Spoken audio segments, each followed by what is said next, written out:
వెండి బిల్వదళాలు, వెండి తులసీ దళాలు, వెండి పువ్వులు వీటిని పూజ చేయడం వలన ఏమి ఫలితము వస్తుంది? ఈ ప్రశ్న అడిగిన వారు అనంతపురం నుంచి లక్ష్మి గారు.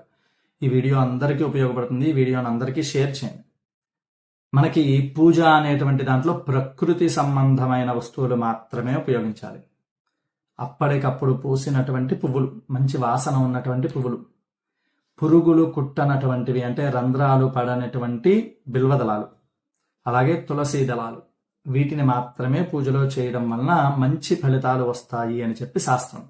మరి వెండివి ఎక్కడి నుంచి వచ్చాయి అంటే, పూర్వం తీర్థయాత్రలకు వెళ్ళినప్పుడు ఆ ప్రదేశాలలో అన్ని వస్తువులు దొరికేవి కాదు. అందువలన వెండితో ఈ వస్తువులకి ప్రతిరూపాలు తయారు చేయించుకుని అక్కడ పూజలో ఉపయోగించుకునేవారు మన పూర్వీకులు.